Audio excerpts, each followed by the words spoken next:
গত 2 সপ্তাহ ধরে টানা ভারী বৃষ্টি ও মেঘভাঙা বৃষ্টির জেরে ভয়াবহ বিপর্যয়ের মুখে হিমাচল প্রদেশ। 20 জুন থেকে 3রা জুলাইয়ের মধ্যে মৃত্যু হয়েছে অন্তত 69 জনের। ধসে পড়েছে বহু বাড়ি, ভেঙে পড়েছে সেতু, নদীর তোড়ে গাড়ি ভেসে গেছে। ক্ষতির পরিমাণ ছাড়িয়েছে 400 কোটি টাকা, এমনটাই জানাচ্ছে প্রশাসন। যদিও প্রকৃত ক্ষতি আরও অনেক বেশি হওয়ার আশঙ্কা রয়েছে। রাজ্যের সবচেয়ে ক্ষতিগ্রস্ত এলাকা মান্ডি জেলা। সেখানকার এক বাসিন্দা বলেন, মেঘভাঙা বৃষ্টির পর সবকিছু ভেসে গেছে, বাড়ি রাস্তাঘাট কিছুই অবশিষ্ট নেই। সেনাবাহিনী, পুলিশ, এনডিআরএফ, এসডিআরএফ, স্বেচ্ছাসেবী সংস্থা সহ একাধিক বাহিনী মোতায়েন রয়েছে উদ্ধার কার্যে। রাজ্য বিপর্যয় মোকাবিলা কর্তৃপক্ষের সচিব জানান, আমাদের এখানকার মূল লক্ষ্য উদ্ধার, ত্রাণ এবং পরিষেবা পুনঃস্থাপন। ক্ষয়ক্ষতির বিস্তারিত হিসেব পেতে কিছুটা সময় লাগবে। তিনি আরও জানান, মান্ডিতে পরিস্থিতি সবচেয়ে খারাপ। বিদ্যুৎ, জল এবং যোগাযোগ ব্যবস্থা পুরো ভেঙে গিয়েছে।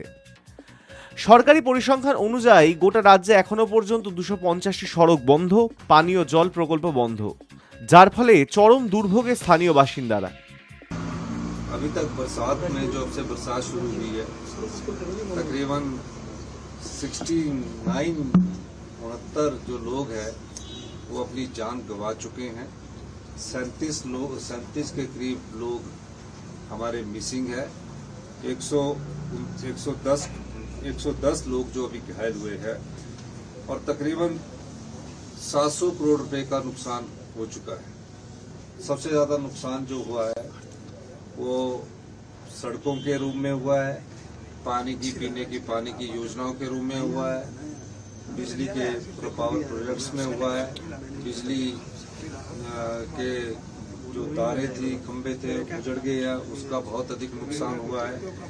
मेरा ये मानना है कि अभी मानसून की शुरुआत में ही ऐसा कहर हिमाचल प्रदेश में ढहा है कि हिमाचल प्रदेश को इस आपदा का सामना करने के लिए आज मेरी देश के गृह मंत्री जी से भी बात हुई और उन्होंने हमें पूरी आश्वासन दिया है और गृह मंत्री ने कहा कि हमारी तरफ से आपको, माननीय श्री अमित शाह जी ने कहा कि हम आपको पूरी सहायता उपलब्ध करवाएंगे।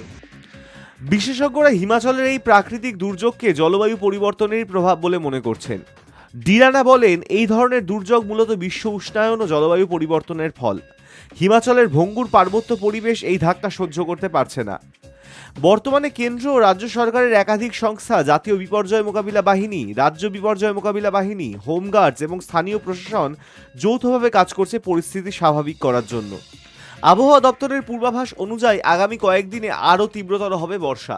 প্রশাসনের তরফে বাসিন্দাদের সতর্ক করা হয়েছে, অপ্রয়োজনীয় যাতায়াত বন্ধ রাখতে বলা হয়েছে।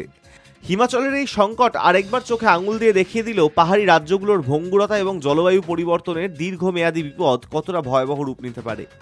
High news network.